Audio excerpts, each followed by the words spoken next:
Vous écoutez Lire du Dire, émission littéraire mensuelle sur Fréquence Paris Pluriel 106.3, Lire L''IRE comme colère, mais aussi comme parole qui dénonce et qui rassemble autour de la littérature parce qu'elle est le langage du monde. Je reçois aujourd'hui David Ferré. David Ferré est metteur en scène. Auprès de Christophe Huysmans en 2003 au Festival d'Avignon, il crée 2 pièces pluridisciplinaires avec sa compagnie Sans Voix. Il est également éditeur. En 2008, il a créé Actualité Édition, qui est une plateforme éditoriale qui met en relation différents acteurs culturels et artistiques dans le but de faciliter la circulation des auteurs hispanophones pour la scène du XXIe siècle en France. La traduction théâtrale d'auteurs hispanophones contemporains et émergents constitue sa principale activité et il traduit donc des dramaturges hispanophones depuis 2003. Tous les ans, il participe à différentes journées professionnelles sur la traduction théâtrale. Pour le théâtre d'aujourd'hui, il fait partie du comité exécutif du PEN Club français et il est le vice-président du comité pour la traduction et la diversité linguistique. Il coordonne le comité hispanique du réseau Eurodrame, dont il est vice-président. Et enfin, comme si ça ne suffisait pas, dans le domaine de l'enseignement, il s'interroge sur les multiples formes du théâtre contemporain. Il enseigne la dramaturgie à l'ENSA-Lab, ENSA, à l'Institut Télécom Paris et à l'ESCPI de Paris. Il donne des présentations performatives et des workshops qui lui permettent de mettre en avant la modernité du théâtre qu'il traduit et surtout la particularité de son travail de traducteur. Et je le reçois aujourd'hui pour qu'il évoque ses nombreuses activités. Et tout d'abord, David Ferré, merci beaucoup d'être là avec nous. Merci à vous, Carole, pour l'invitation. Alors, pour nos auditeurs, déjà, commencer par leur expliquer ce que c'est qu'un workshop ou que des présentations performatives et dans quel contexte tu as eu l'occasion de... Enfin, je ne sais pas si on se tutoie, on se voit, on va faire les deux, comme ça changera. Tu as eu l'occasion de mettre en œuvre ces 2 modalités de représentation. Oui, alors les workshops performatifs, un workshop c'est un anglicisme, c'est un atelier tout simplement. Un atelier, ça veut dire un public, qu'il soit collégien, lycéen, études universitaires ou senior, peu importe. Ça dépend des institutions et de lieux qui portent ces ateliers, à qui je propose donc d'intervenir pendant 3-4 jours autour des écritures que je traduis, des textes que je traduis et publie, pour investir d'une certaine façon, d'un point de vue plus amateur, entre guillemets, le texte en question. Voilà, tout simplement. Donc, ces workshops performatifs ont 2 volets en général. Un qui est d'abord lire, mais en un seul mot. Lire le texte, non pas apprendre à lire un texte, mais le lire ensemble déjà. Et ensuite, voir comment le corps, puisque ce sont des textes de théâtre, l'espace, le mouvement, permet de s'approprier ce texte-là. Et donc, selon les personnes qui vont être présentes à cet atelier, les résultats sont forcément différents, puisque c'est la richesse du théâtre, c'est qu'à chaque lecteur et chaque interprète, le texte est différent. Donc la performance, elle est d'abord dans l'acte de la lecture collective et ensuite dans le travail plus physique et spatial, en mouvement, en relation avec les autres, pour dire ce texte. Une performance, c'est pas une représentation, quoi. C'est pas la. Qu'est-ce que c'est la différence ? Alors la différence, elle est fondamentale, en tout cas pour moi, puisque c'est ce qui est à l'origine d'Actualité Édition, cette plateforme éditoriale qu'on pourrait appeler maison d'édition, mais je préfère dire plateforme parce que justement, ça permet à un livre de déplier toutes les activités autour du livre lui-même que nous publions. Et donc la performance, c'est quelque chose de beaucoup plus immédiat, où le corps est beaucoup plus présent et moins pris dans un ensemble de signes scéniques qu'on appelle mise en scène. Une mise en scène, ça se répète pendant 5 ou 6 semaines et ça se prépare, a priori, historiquement en tout cas. Et donc c'est la lecture précise d'un texte, c'est-à-dire c'est une interprétation que fait un metteur en scène, une metteuse en scène avec son équipe. Or, ce qui est performatif est traditionnellement plus brut, moins dans l'interprétation. On prend le texte pour ce qu'il est, entre guillemets, et on ne l'agrémente pas de signes multiples et variés pour le faire comprendre à un public. Voilà. Une spécificité de ces ateliers, c'est qu'en règle générale, nous n'avons pas de public. Le public, c'est nous-mêmes. On peut ouvrir les portes, comme on dit, si on nous le demande à un moment donné pour faire des restitutions d'ateliers, mais ce n'est pas l'enjeu majeur, justement. L'enjeu majeur, c'est que le public, c'est celui qui est sur le plateau lui-même. Voilà. Et donc en France, on connaît les écritures étrangères, au théâtre en tout cas, de théâtre, essentiellement par le biais de la production théâtrale, qu'elle soit publique ou privée. Et donc la majorité des textes sont traduits et publiés, à condition qu'il y ait une mise en scène, qui est pourtant déjà une interprétation précise de ce texte-là. Donc une lecture précise, qui donc de mon point de vue ferme la multiplicité des possibles réceptions de ce texte. Et par conséquent, j'ai décidé en 2004, de créer Actualité Édition lors de mon retour en France pour faire connaître ces écritures, ces textes du domaine hispanophone, qui est très large, qui n'est pas que l'Espagne, évidemment pas, sans qu'ils soient filtrés par l'appareil de production et la mise en scène qui est en lien avec l'appareil de production. Qui, en fin de compte, pardon pour le sujet un peu délicat, mais puisqu'on est là, on va y aller, qui, en fin de compte, est un filtre, est une forme de censure invisible. Il est toujours délicat de dire que la France a aussi des institutions qui censurent, mais pour autant, d'admettre au sein du milieu éditorial que le texte de théâtre en traduction n'a sa place que parce qu'il est produit par un théâtre, public ou privé, j'insiste, est une forme de censure invisible, bien plus délicate, bien sûr, que les censures des pays en prise avec des dictatures, notamment militaires. Mais pour autant, c'est aussi une forme de censure à l'égard du public français. Et il me semblait, il continue de me sembler beaucoup et fortement, qu'il faut faire connaître ces textes indépendamment de la production, de la mise en scène, parce que ce sont des filtrages, on va dire, plutôt que de la censure. Ce que tu veux dire, c'est que parce qu'une pièce n'est pas forcément commerciale, ou entre guillemets, enfin qu'elle va pas attirer un public et puis faire des entrées avec de l'argent, on la censure. Alors on la censure indirectement, c'est-à-dire qu'on la désigne pas comme étant censurable, mais on la met de côté. Voilà. Donc ça, c'est un peu le grand mécanisme du néolibéralisme en général et dans la culture en particulier, de dire on ne peut pas satisfaire tout le monde. Vous n'êtes pas dans le panier parce qu'on vous a mis de côté, mais ça ne veut pas dire que votre travail ne nous intéresse pas. Or, on sait que ce qui n'accède pas à l'appareil économique aujourd'hui de production disparaît de toute façon, est broyé d'une certaine façon. L'invisibilité est une forme de censure opérée par la production, j'insiste, quelle qu'elle soit, et je crois que là, c'est quand même vraiment important de parler de ça, parce que j'entends tous les jours, alors qu'Actualité Édition aujourd'hui est devenue, comme on dit, un label, d'une certaine façon, très référencé dans le domaine des écritures théâtrales hispanophones du XXIe siècle. Pour autant, on me dit, mais tu comprends ou vous comprenez, on ne peut pas satisfaire tout le monde. Votre travail est passionnant, mais il n'a pas sa place chez nous. D'accord ? Avec ce qu'on appelle la théorie de la réception. C'est-à-dire que les théâtres, aujourd'hui, les théâtres publics, pour la plupart, c'est-à-dire qu'on parle de l'argent du contribuable, disons-le simplement, qui est censé relever de politiques culturelles plus ou moins définies. Je ne suis pas certain, si on peut en parler si vous voulez. Mon expérience des théâtres publics en France ne me laisse pas entrevoir une grande politique culturelle. En revanche, des choix qui sont opérés disant notre public ne va pas s'intéresser à ce texte. Pour faire simple et rapide, c'est un peu ce qu'on me répond. Alors déjà, je suis toujours très stupéfait parce que notre public, c'est déjà décidé qui est le public d'un théâtre.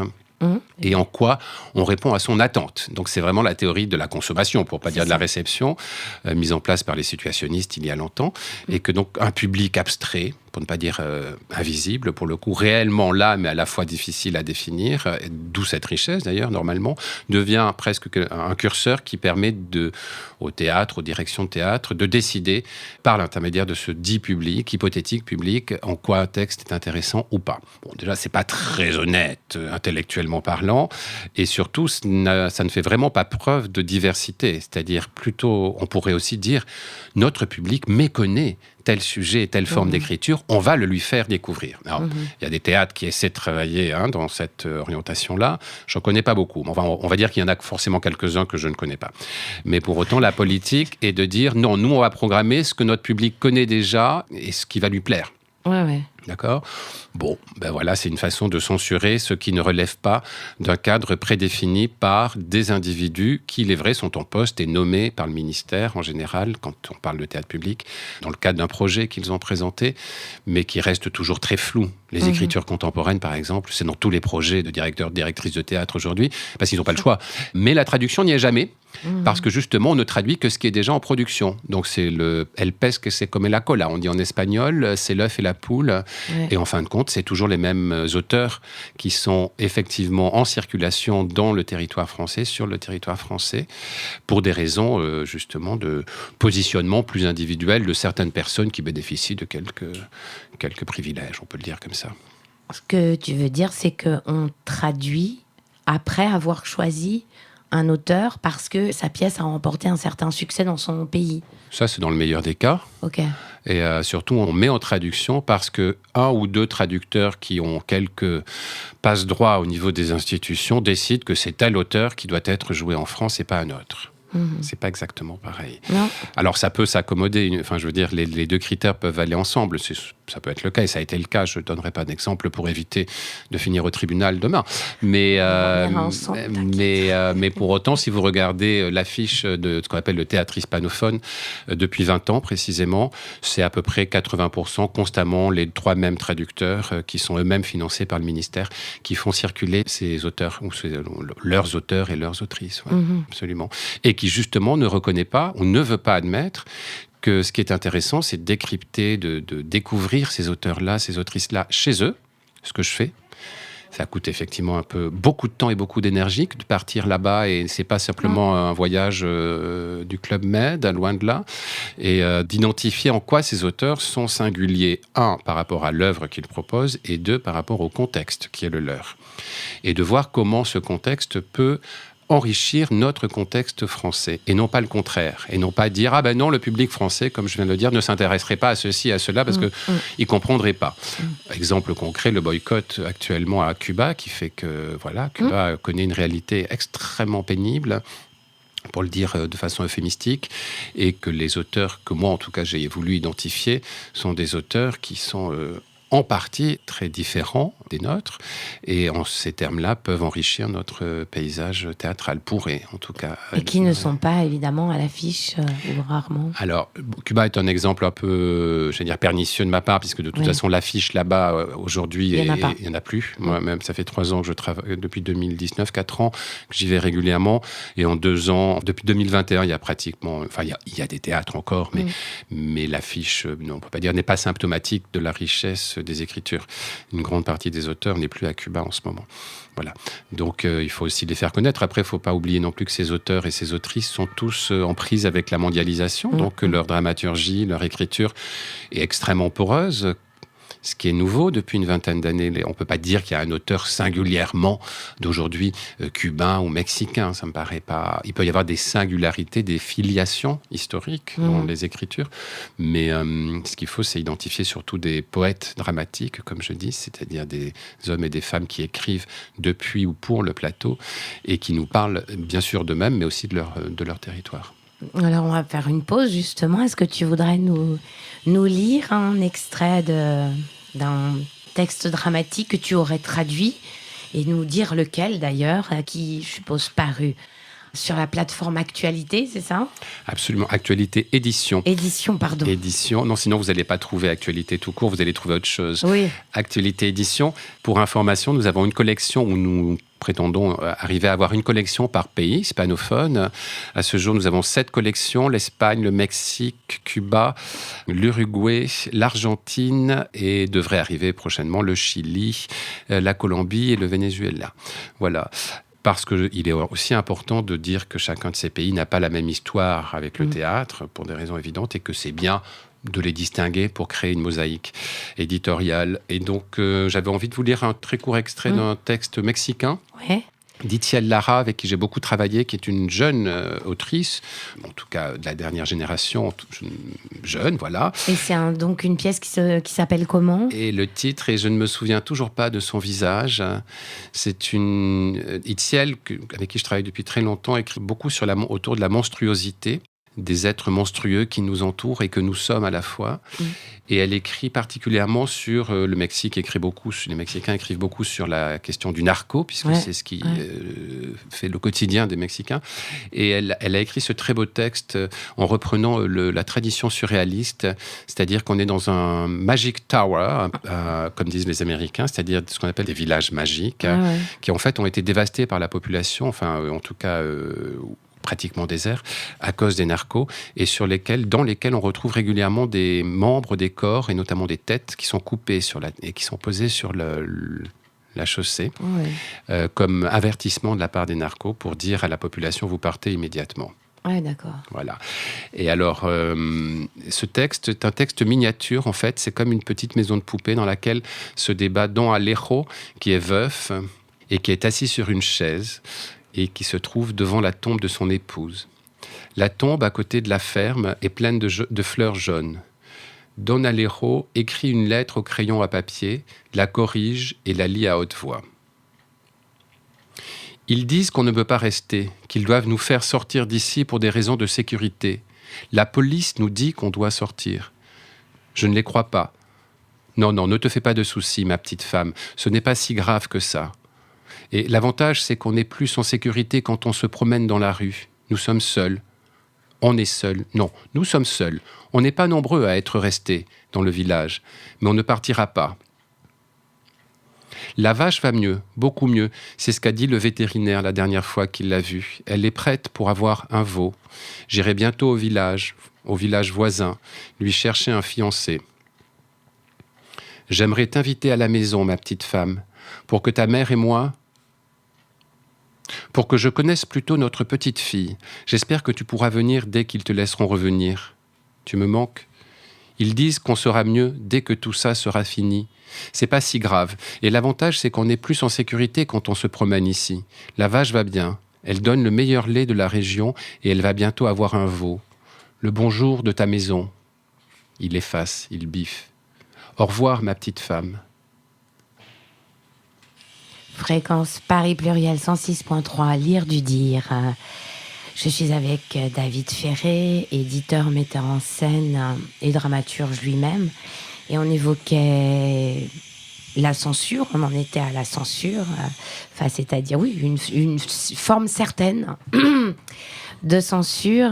Et cette censure, est-ce qu'elle peut aussi être thématique toute forme, quoi. Est-ce qu'on peut écarter une pièce pour toutes les raisons du monde, quoi, je veux dire. Est-ce que les directeurs de théâtre lisent au moins? Est-ce qu'ils cherchent à comprendre? Est-ce qu'ils ne se disent pas que ces textes peuvent enrichir et donner à connaître au public Merci Carole de me permettre de faire connaître, si ce n'est Actualité Édition, mais à vos auditeurs et auditrices, cette question qui est quand même très centrale, je crois, dans les théâtres. En fait, les directeurs et les directrices de théâtre, aujourd'hui, vont vous dire qu'ils n'ont plus le temps de lire. C'est embêtant. Pourtant, en France, la plupart, elles sont metteurs et metteuses en scène. Ça fait partie des prérogatives constitutionnelles. D'accord ? Donc, vous êtes metteur, metteuse en scène et vous n'avez pas le temps de lire. Bien. Ça, c'est déjà... Ou alors, il faut envoyer une pièce. Nous, on a une quarantaine de titres en catalogue.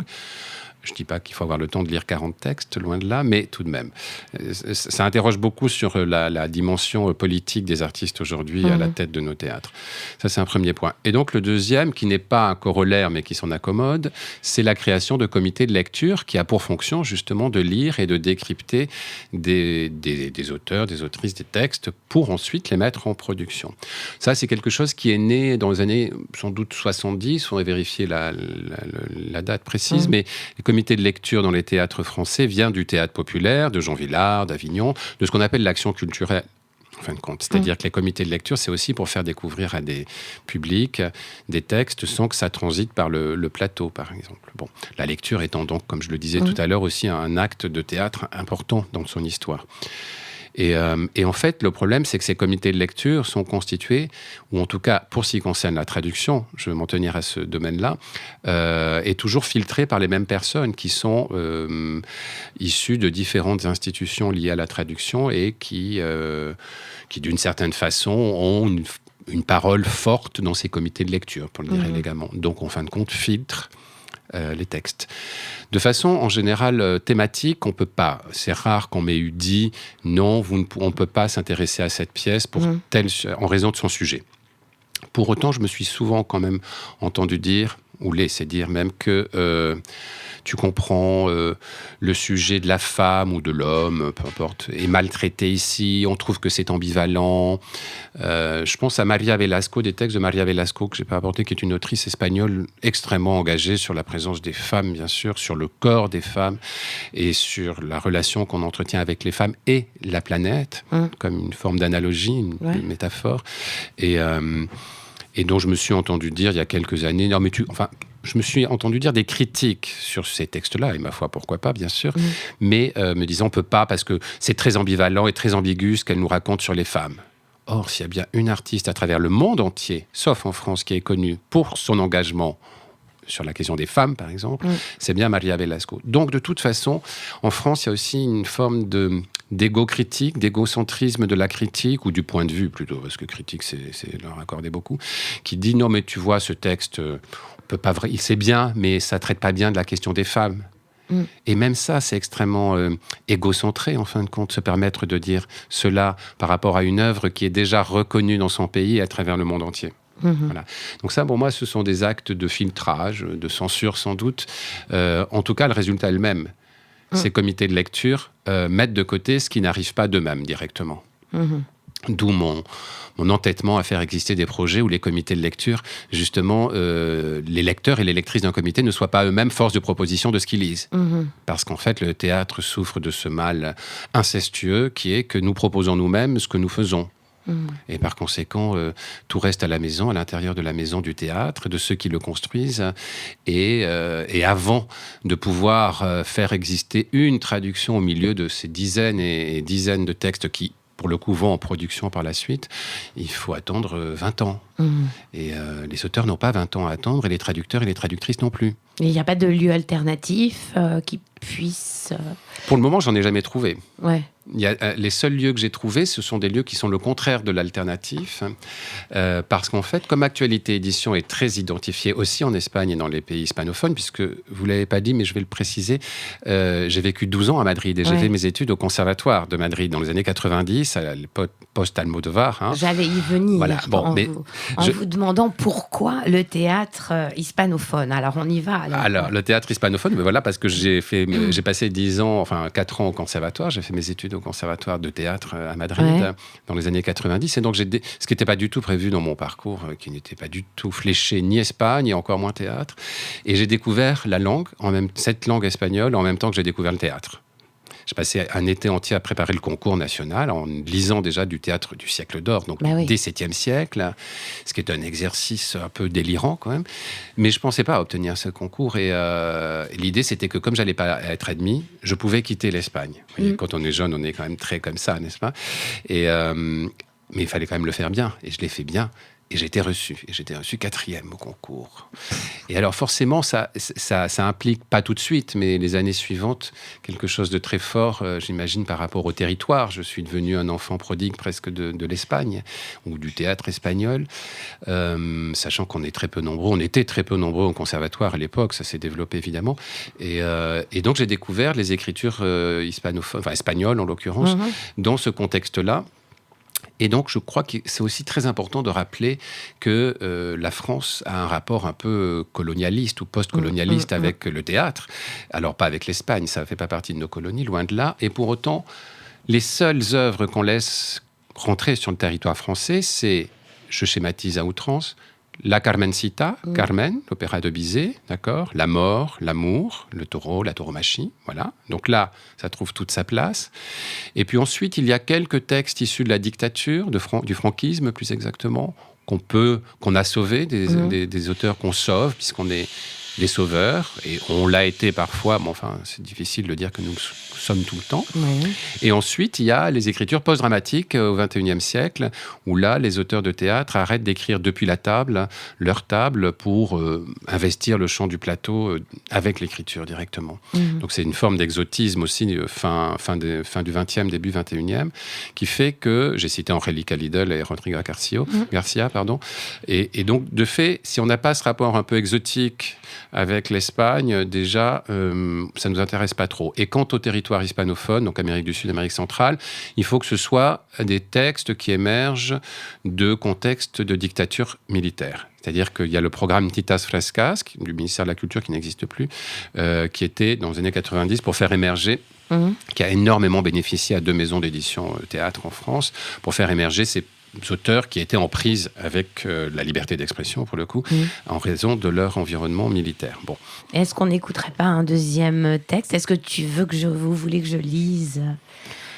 J'aimerais beaucoup que vous lisiez, Carole, juste cette page du texte de Emilio García Huevi, qui est un auteur argentin très, très important, sans doute central. La maison brûle, qui est un texte que j'ai traduit il y a quelques temps. Et c'est un monologue, et c'est complètement à l'opposé de ce qu'on pourrait attendre de l'Argentine, je crois. Très bien. Adonis descend de son piédestal. Il parcourt le plateau nu avec une tête de minotaure. Il se promène parmi les animaux en prenant appui sur sa crosse de berger qu'il tient comme s'il s'agissait de son propre pénis, tout en réfléchissant en face de chacun des animaux morts et des fillettes. Au commencement était la nature, ou bien était-ce le verbe ? Je ne comprends pas. À peine je suis sur scène et déjà, je commence à bloquer. Je ne peux pas donner autant de valeur au verbe. Au commencement, était-ce la parole ou l'action ? Je dois le traduire d'une autre façon si le Saint-Esprit m'illuminait. La pensée serait-elle au commencement ? Il faut bien penser à ce commencement, puisque le commencement constitue la loi. Est-ce la pensée qui est à l'origine de tout et pour laquelle tout est créé ? Alors ce serait la force qui serait le commencement, c'est-à-dire qu'au commencement était l'action. Et l'action a eu des conséquences, ainsi s'est faite la loi. Et la loi bénéficie à certains et à d'autres pas. Parce que la loi est dure, mais c'est la loi. Dura lex sed lex. La loi s'exécute une fois la sentence prononcée. Pour qu'elle soit exécutée, il doit y avoir un coupable, un autre. Et comme Adam était seul et qu'il est arrivé le premier, Dieu trouva la solution sur l'une de ses côtes. Fréquence Paris Pluriel 106.3, lire du dire avec David Ferré, traducteur, éditeur et metteur en scène, entre autres, enseignant aussi, mais bon, je ne vais pas tout énumérer, tout ce que tu peux faire, tout ce que tu peux offrir et nous permettre de connaître, qui est si important, cette immense richesse du théâtre hispanophone. Et alors, moi, évidemment, j'arrive sur un sujet qui m'interpelle au plus haut point et qui me pose question. C'est la question de la traduction, évidemment. Alors, tu devais t'en douter ou vous deviez vous en douter, cher David, que nous en viendrions là. Mais alors, cette question de la traduction, voilà, est-ce que c'est possible de traduire ou alors qu'est-ce que ça veut dire traduire ? Parce que quand tu as un texte comme ça, riche, tu peux pas... ou est-ce que tu reproduis les mots de l'auteur exactement ? Ou bien est-ce que tu prends un parti d'interprétation, un parti pris, entre guillemets, ou une orientation ? Qu'est-ce que tu fais ? Comment ça se passe dans la marmite magique ? Alors, chère Carole, ça c'est une question, parce qu'effectivement, dans mon parcours multiple, comme tu dis, alors si je fais beaucoup de choses, c'est pas juste parce que je m'ennuie. C'est aussi parce que quand on monte un projet, je sais pas si c'est un projet alternatif, c'est un projet institutionnel aussi, au sens où toutes les institutions hispanophones portent le projet avec moi. Pas forcément financièrement, mais en partie aussi. C'est une institution espagnole qui a commencé à financer ce projet il y a 8 ans. La France ne suit absolument pas sur cette dimension-là du travail. Un petit peu maintenant avec le Centre national du livre, ponctuellement, mais je ne trouve en France aucun... Pour toutes les raisons que je viens de dire, parce que tout ça est lié. Bon. Alors, donc effectivement, pourquoi je fais autant ? C'est parce qu'il faut, à un moment donné, c'est comme un puzzle. D'abord, faire exister des projets dont l'institution n'est pas elle-même porteuse, ça déplaît, puisqu'en France, on est égo-institutionnalisé. Et donc, la traduction, elle l'est tout autant. Elle est institutionnalisée, alors avec tout ce que ça a de très bon dans le processus de reconnaissance de la traduction, du traducteur et de la traductrice, d'accord. Pour autant, au théâtre, la traduction, elle est en prise avec des situations, des injonctions même, qui ne sont pas exactement celles du roman, même pas du tout. Et donc, je vais m'en tenir au théâtre, puisque c'est mon domaine. Moi, je me suis souvent entendu dire, non mais David, il y a 20 ans, quand j'ai commencé à traduire des auteurs que j'avais amenés de Madrid, qui étaient alors complètement inconnus, et qui aujourd'hui sont très connus, mais qui ne sont plus traduits par moi, qui ont été récupérés par l'institution française. Je cite Roy de Mayorga, par exemple, qui est un auteur connu. Et on me disait, mais David, tes traductions sont trop littéraires. Ça, c'était le grand... Voilà, ça, c'est une forme de filtre, de toute façon, si ce n'est de censure, à mon égard. Je suis un traducteur censuré d'un point de vue institutionnel. J'ai des preuves à l'appui, je dirais. Bien sûr, je ne suis pas que censuré, puisque je peux aussi quand même faire mon travail. Mais tout de même, quand on vous dit que votre traduction, elle est fautive, c'est extrêmement violent, hein, fautif. On a utilisé cette notion, ce mot dans des correspondances avec moi il y a une vingtaine d'années. J'étais encore un jeune homme presque, et quand vous recevez ça, vous dites vous êtes fautif, donc vous êtes porteur d'une faute, d'accord ?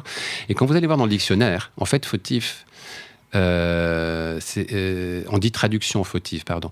Or, une traduction ne peut pas être fautive, puisque seulement un individu peut porter une faute. Voilà. Donc, symboliquement et psychiquement, bien sûr, ça, c'est un acte de censure très clair, voilà, qui agit plus ou moins sur les individus et leur parcours et leur fragilité ou leur force. Okay. J'imagine que quand vous sortez d'une grande école française, vous êtes un peu plus solide que quand vous arrivez du Conservatoire de Madrid. Vous voyez. Bon. Alors, pour répondre... J'y vais par palier sur la question de la traduction, parce que ça, ce sont des moments où vous dites, j'arrête, quoi. Je vais faire. Moi, mon métier, c'est la mise en scène. J'arrête la traduction, j'enclenche pas. Il y a 20 ans, je me suis dit, j'enclenche pas tout ça. Toute l'institution dédiée à la traduction théâtrale me fait des misères constamment, donc j'arrête. Et puis, en fin de compte, c'est le contraire qui s'est passé. J'ai progressivement délaissé le plateau et la mise en scène. D'une part, pour me consacrer à l'enseignement et à la transmission, justement, de la dramaturgie, donc de l'écriture de théâtre, et d'autre part pour me consacrer pleinement à la traduction. D'abord parce que c'est un acte à la fois absolument passionnant. Parce que vous passez votre temps à vous débattre avec la littérature, puisque ce sont des mots. C'est un espace de littérature, même quand on parle de théâtre documentaire, la dramaturgie est un espace de littérature. Ce n'est pas un espace seulement fatigue, d'information. Donc il faut traduire de la littérature qui est en prise avec un dispositif qu'on appelle dramaturgique. Et c'est là en fait le quid de la question, c'est que la dramaturgie, c'est ou bien un texte écrit sur une page, qui envisagent des représentations, mais ça, comme je l'ai dit tout à l'heure, ça dépend des metteurs et des metteuses en scène, ou bien ce sont des éléments qui viennent du plateau, qui sont donnés par l'acteur essentiellement, par le dire de l'acteur. Donc souvent, moi, on m'a dit, non mais ça, un acteur peut pas le dire. Okay. Donc ça revient à parler de la théorie de la réception, puisque avant, qui est public, c'est l'acteur, hein, le récepteur du texte. Et donc, souvent, on vous dit, non mais ça, vous voyez, des artistes peuvent pas le dire, quoi, il faut traduire différemment. Donc je me bats beaucoup depuis 20 ans pour, construire un répertoire éditorial qui ne soit pas donc lié au théâtre et à la production, comme je l'ai dit tout à l'heure, mais aussi pour traduire depuis l'espace littéraire d'un texte, et non pas le mettre au service d'un dire qui aurait une forme d'efficacité. Quand on parle, on est beaucoup plus efficace que quand on lit. Lire une phrase de Proust, c'est extrêmement compliqué en termes d'information, de rythme, de morphologie de ce qu'on dit, la forme de ce qu'on dit. Et donc, quand je traduis, moi, je passe surtout beaucoup de temps sur la morphologie de la langue. Je trouve que c'est ça qui fait que c'est absolument formidable. Après, que ce soit difficile à dire, ça, c'est le travail d'une équipe artistique sur le plateau. Et c'est là que c'est intéressant de faire du théâtre, c'est quand un texte ne se dit pas aussi facilement qu'une conversation de café, ou une conversation tout court. Ce n'est pas qu'une conversation, c'est pas parce que c'est dialogué, le théâtre, et au demeurant, aujourd'hui, les écritures ne sont pas forcément des dialogues, mais c'est parce que c'est dialogué que c'est facile à dire. Ça veut dire qu'il y aurait des traductions commerciales, entre guillemets, et des traductions littéraires, pas littéraires, mais qui soit plus fidèle à l'univers de l'auteur. Voilà, qui serait moins immédiate, on va dire, à lire. Il faudrait, en fin de compte, ça supposerait que lire ces traductions-là, qui est un peu ce que nous prétendons faire avec Actualité Édition, c'est prendre un livre, s'asseoir dans un fauteuil et décider que pendant 2 heures ou 3 heures, on se consacre à la lecture. Ou 1 heure, enfin peu importe. Et non pas qu'on est en train de lire le journal entre 2 rendez-vous, un smartphone et je ne sais quoi de plus. C'est-à-dire que c'est aussi dire que traduire du théâtre, c'est de la littérature aussi pour le lecteur et la lectrice, et que c'est ce lieu-là de la lecture que nous essayons de recréer par la traduction, avant toute chose. Ça demande aussi un travail sur ce qu'on appelle, c'est un peu la synesthésie, Carole. Vous savez ce qu'est la synesthésie ? Tout à fait. L'expérience des 5 sens en même temps. C'est quand on lit un roman et que soudainement on y est. D'accord ? Je reprends Proust parce que voilà, on connaît un peu. Mais peu importe, plein d'auteurs d'aujourd'hui écrivent de façon synesthésique. Je viens de lire plusieurs romans ce week-end d'auteurs là d'aujourd'hui et d'autrices. Et effectivement, j'y étais, comme on dit. Donc la synesthésie de la langue, c'est ce qui fait que la littérature, c'est un objet de connaissance de soi. Soudainement, on fait l'expérience de quelque chose en étant assis. D'accord. Et donc j'essaie de traduire beaucoup depuis cette approche-là. De me dire, quand je traduis, c'est pas autant le sens, bien sûr, les informations que donne le texte, mais comment, moi, je malaxe ça un peu comme un peintre dans un atelier avec ses couleurs. C'est aussi pour moi beaucoup savoir avec la texture des mots, leurs couleurs, les lignes, la lumière des mots, enfin tout ce qui fait qu'à un moment donné, un texte devient un matériau. C'est un peu le festin de Babette. Ouais, oui. Quand on va faire les courses, est-ce qu'on achète juste ce qu'il faut pour dîner ? Ou est-ce qu'on va au marché, on regarde tout ça, on achète juste ce qui nous chante, et puis ensuite on se met à cuisiner. Voilà, et je préfère cette deuxième image pour la traduction, en fait.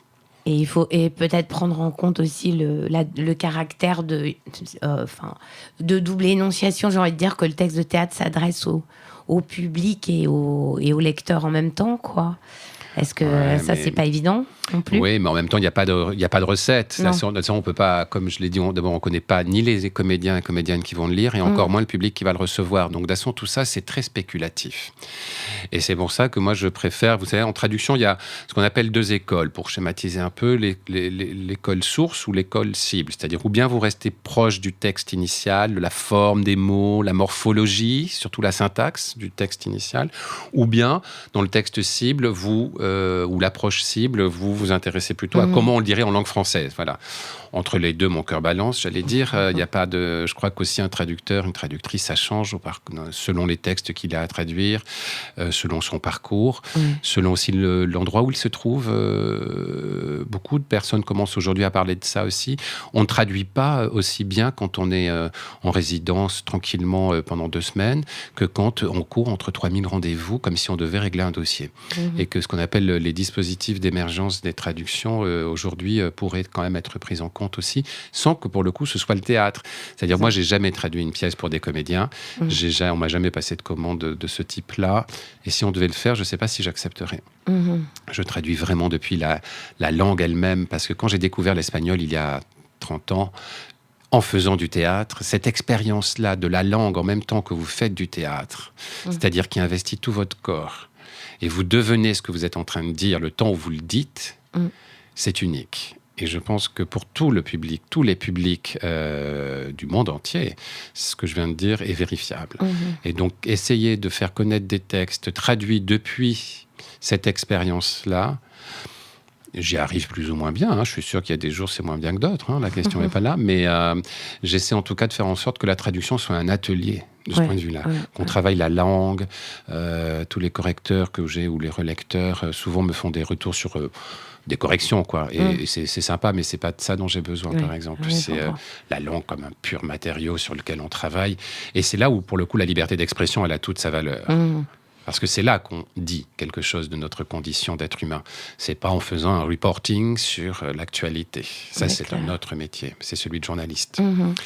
Et je pense que les traducteurs ne sont pas des journalistes. Même quand ils traduisent du théâtre dit documentaire, ils traduisent des poètes, des dramaturges qui écrivent pour la scène. Même quand on utilise de plus en plus, c'est majoritaire aujourd'hui, des documents issus de la réalité, qui n'est pas une chose d'aujourd'hui. Ça date des années 1920, et du théâtre russe. Donc on n'a rien inventé.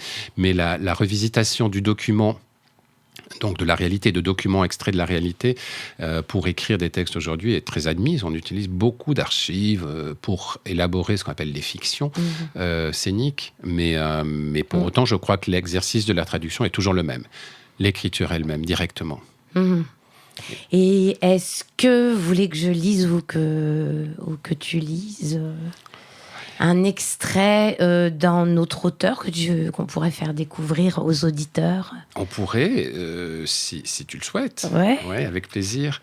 C'est très court, enfin ça pourrait être plus long. Eva Redondo est une autrice espagnole. La collection espagnole, bien sûr, est la plus importante, pour des raisons évidentes, puisque c'est ce que je connais le mieux. Aussi parce qu'il y a une histoire de l'écriture espagnole qui est très forte par rapport à la démocratie.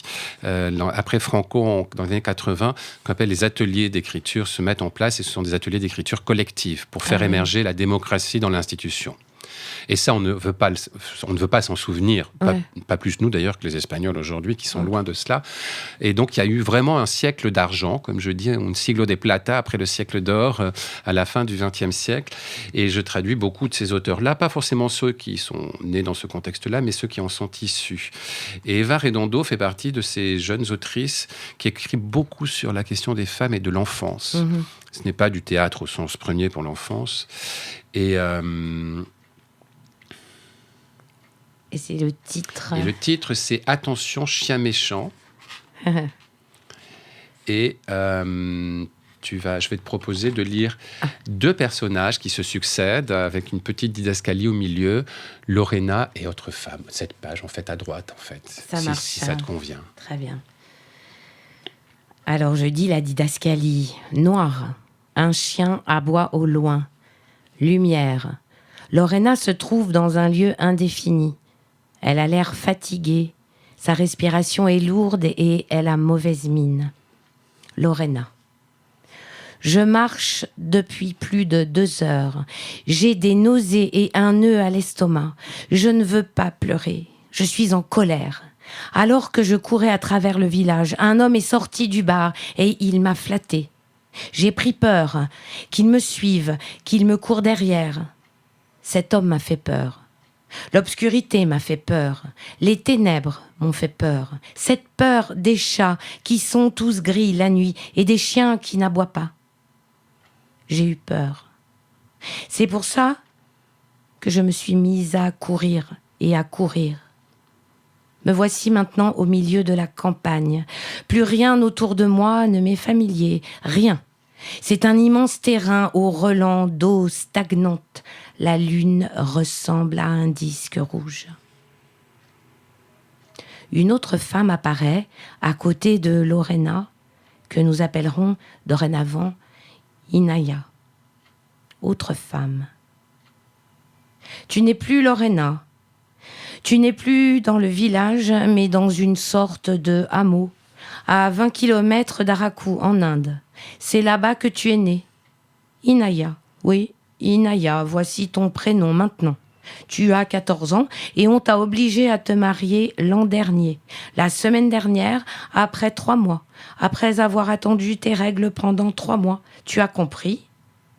Ta belle-mère t'a emmené à la clinique. Inaya. La clinique, autre femme. Le médecin vous a informé, avec gravité, c'est une fille. Inaya. Une fille.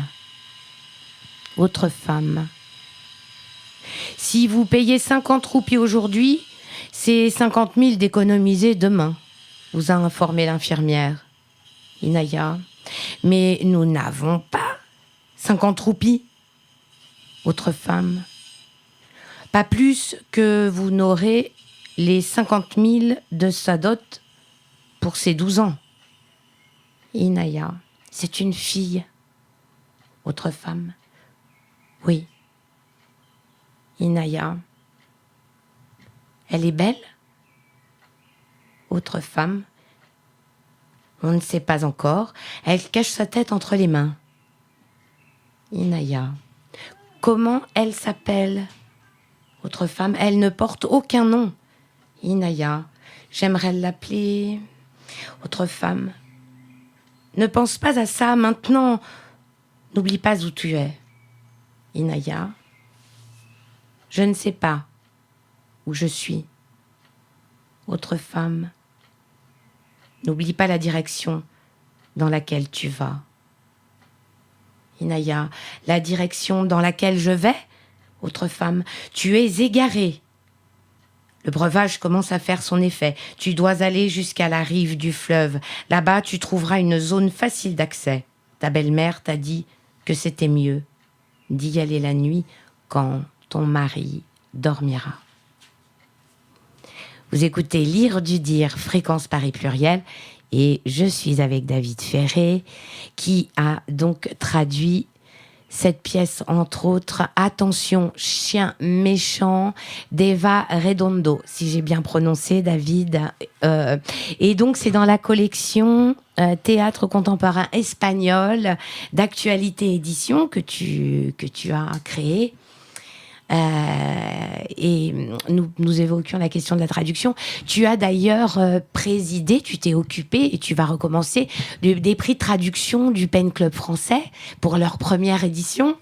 Qu'est-ce qui s'est passé? Vous avez créé, qu'est-ce que vous avez Alors, juste pour les collections, après oui, avec vas-y, grand vas-y, plaisir. On a plusieurs collections, donc une par pays, parce que ça me semblait vraiment important de distinguer les pays. Non pas parce qu'en termes de traduction, ça change quoi que ce soit, puisqu'on traduit vers le français. Je suis pas le seul. Alors, je traduis 80% du catalogue, mais je fais progressivement rentrer des traducteurs et traductrices dans cet espace, parce que ce n'est pas que le mien, loin de là.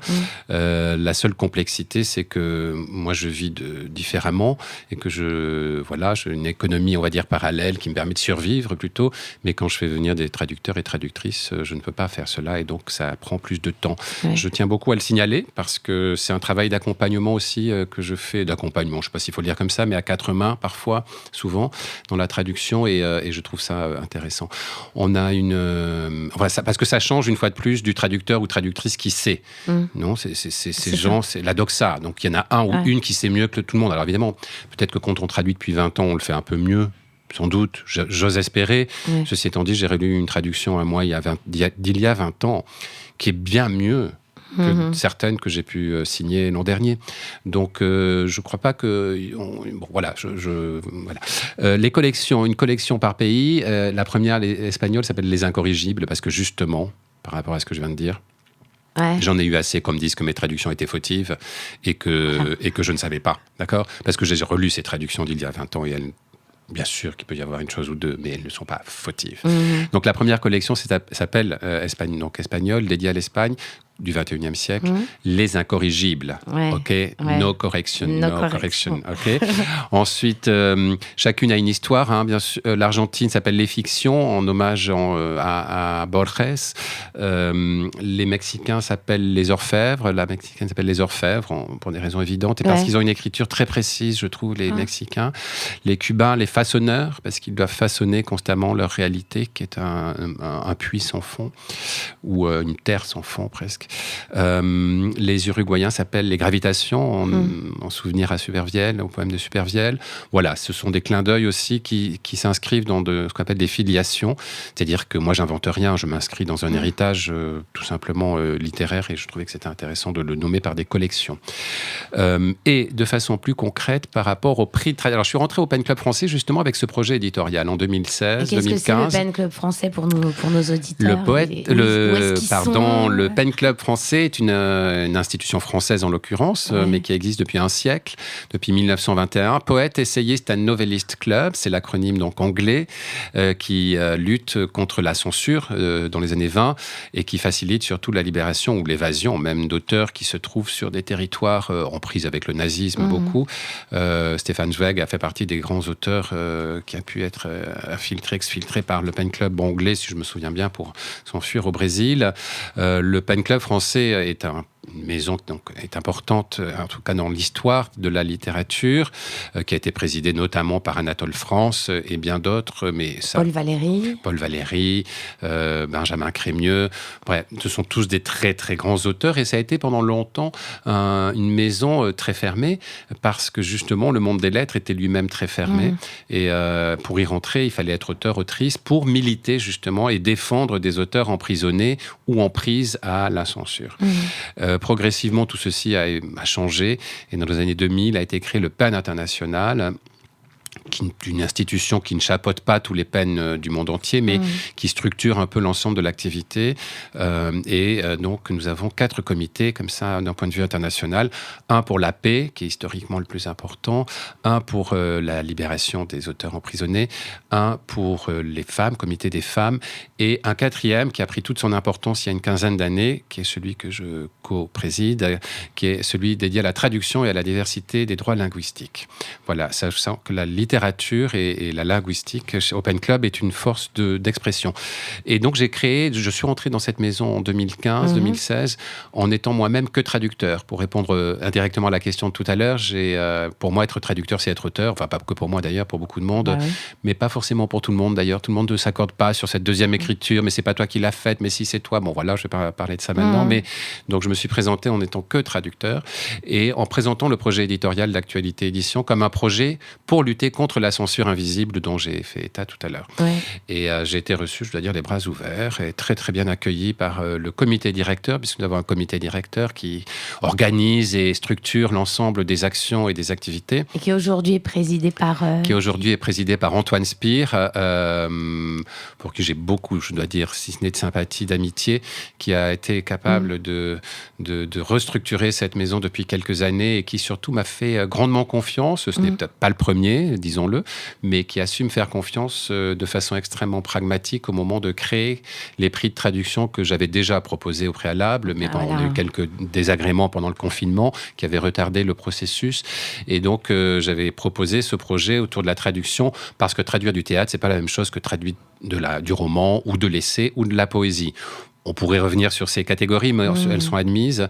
Et donc, j'ai proposé qu'on crée des prix de traduction relatifs à chacun de ces genres littéraires. Et il y a eu la première édition. Et la première édition a été marrainée par Barbara Cassin l'an dernier, à qui j'ai écrit et que je ne connaissais pas auparavant, et qui donc s'est engagée avec nous, qui est donc une académicienne française, une philosophe surtout de la traduction, très engagée sur ce domaine-là, et qui prend la parole avec nous dans l'espace de ces prix-là sur la traduction comme un haut lieu, en fin de compte, de liberté d'expression et où la question de la circulation des œuvres est fondamentale, pour toutes les raisons que j'ai dites par rapport au théâtre tout à l'heure et pareil pour le reste des genres.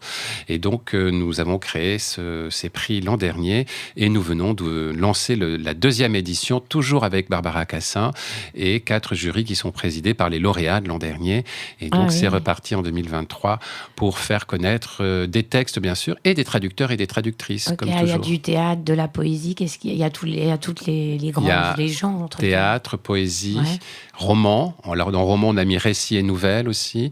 Et essai. Alors, ça surprend toujours un peu, mais ça a été une merveilleuse aventure l'an dernier d'identifier des traductrices et traducteurs de l'essai. Parce qu'en fait, on croit que traduire un essai, c'est un peu technique, c'est pas vraiment littéraire.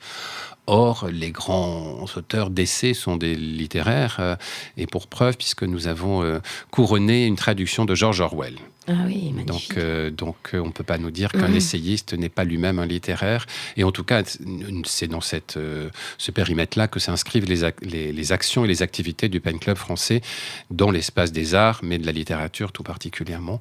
Et donc, effectivement, je pilote et copilote tout cela depuis plusieurs années. Et ces prix sont en train de devenir, je crois, et nous le pensons, une forme de structure, non pas de maison dans la maison, mais il ne s'agit pas de déplacer les autorités de la littérature, mais nous avons toute notre place, les traducteurs et les traductrices, dans le dialogue de la littérature aujourd'hui, non pas comme des sous-fifres qui font plus ou moins bien leur travail, mais comme des êtres qui connaissons la littérature depuis sa pratique elle-même aussi. Et je pense qu'il n'y a rien de plus riche que, c'est mon expérience en tout cas, qu'un dialogue avec un traducteur et une traductrice, à condition que les auteurs en aient envie, bien entendu. entendu. Et ce dialogue, il déplace un peu la grande autorité, on va dire, qu'on accorde aux auteurs, dans notre optique un peu romantique. Et ça fait de la littérature un grand atelier, au moins à 4 mains plutôt. Et je trouve que c'est important de recontextualiser ça au Pen Club français aujourd'hui, qui, je crois, a quand même pris le pas de l'avenir. C'est un peu présomptueux de le dire comme ça, mais qui regarde quand même l'horizon assez au lointain et essaie de déplacer, tout en, bien sûr, conservant un héritage extrêmement fort et auquel, bien sûr, nous tenons énormément. Il ne s'agit pas de faire disparaître, au contraire, c'est de valoriser, j'allais dire, tout ce que la littérature française peut apporter à la littérature étrangère. De fait, ces prix de traduction s'inscrivent beaucoup dans la réciprocité et aussi un concept de traduction qu'on n'a pas l'habitude d'entendre, parce que traduire, c'est ramener chez nous, d'accord ? C'est une forme de colonialisme, d'accord ? Donc la francophonie, par exemple, a beaucoup été critiquée de ce point de vue-là. Pour nous, en tout cas pour moi et donc pour nous, dans la définition de ces prix, c'est en quoi les traducteurs et les traductrices et leurs travaux concrètement nous permettent de revisiter notre propre langue aussi, son actualisation par le biais, le truchement, je dirais même, de textes étrangers. Et bien sûr qu'on n'a pas le temps de donner des comptes rendus, d'écrire des comptes rendus et de partager ce grand laboratoire, ce grand atelier que nous avons mis en place en grande complicité avec l'ATLF, l'Association des traducteurs littéraires de France, que nous saluons ici, tout comme le CITL, le Centre international de la traduction littéraire en Arles, et l'Organisation internationale de la francophonie, qui sont tous des complices associatifs pour faire valoir ce qu'est la traduction. Et de fait, notre appel à texte ne circule pas dans les réseaux sociaux. On n'est pas en train de courir derrière la quantité. Où est-ce qu'on peut le trouver d'ailleurs Sur tous les sites, les sites internet de ces organisations dédiées à la traduction, et sur le site du Pen Club français, que je vous encourage vivement à consulter, et notamment ces archives qui sont extrêmement bien construites, avec une section littérature et littérature contemporaine qui permet, si ce n'est de savoir bien sûr ce qui va venir dans les mois qui viennent, mais aussi ce qui est arrivé au Pen Club et ce que nous avons fait. Et je trouve qu'il y a là quelque chose qui est en train de se structurer pour le public français, qui est vraiment important. Vraiment. Parce que justement, le Pen Club est une institution, on peut le dire comme ça, un peu mainstream, très centrale dans l'histoire de la littérature, et à la fois constamment en train d'essayer de dire ou d'alerter sur ce que le public français pourrait avoir l'habitude d'entendre, et peut-être que de temps à autre dire non, ce que vous entendez n'est pas complètement la réalité des auteurs et des autrices à l'étranger notamment, ou sur la littérature. Et donc on n'est pas du tout prescripteur, mais on a un point de vue, on essaie en tout cas d'avoir un point de vue qui ne soit pas celui de la doxa, mais qui soit très diversifié, ce qui complexifie beaucoup nos rapports, évidemment, mais d'avoir une diversité interne qui permet de faire valoir que la littérature n'est pas une chose unique, et qu'elle n'est pas du tout, elle ne se lit pas dans un seul sens. Et donc, cette pluridiversité, elle nous est très chère, et je crois qu'en ce moment, les prix du Pen Club, les prix de traduction en attestent. Il y a aussi le Grand Prix de la critique, qui est un prix historique depuis presque un siècle, aussi 1948, sa création, présidé par Antoine Spire depuis plusieurs années également. Et donc ces prix-là entendent créer ou recréer une émulation, une vie autour de la littérature qui ne soit pas seulement une littérature de classe, mais aussi ouverte à tous les publics. Et pour Actualité Édition, alors qu'est-ce qui va paraître, ou est-ce que tu vas pouvoir faire jouer des pièces, ou je ne sais pas, quelle est l'actualité ? Alors, l'actualité, elle est un peu freinée parce que je devais organiser en mai, mais j'ai annulé, et reporté pour le mois d'octobre. J'ai annulé parce que mes journées sont trop courte. Mais on organise régulièrement des soirées avec l'Institut Cervantes et l'Institut culturel du Mexique à Paris autour des publications. D'accord ? Tous les 2-3 mois, vous pouvez consulter autant le site d'Actualité Édition que celui du Cervantes. Tout ça est affiché. Mais il m'a semblé que maintenant qu'on a quand même 8 ans d'existence, il fallait travailler un peu différemment pour diffuser, pour faire connaître ces textes. Et donc, il n'y aura qu'une soirée par an qui va s'appeler les rencontres artistiques et professionnelles autour du catalogue espagnol au Cervantes de Paris. Et ça va durer 4 jours d'affilée. Oh là là, avec 5 ou 6 auteurs qui viennent, autrices qui sont invités du catalogue, un metteur en scène avec qui j'ai fait mes études, donc c'est bien.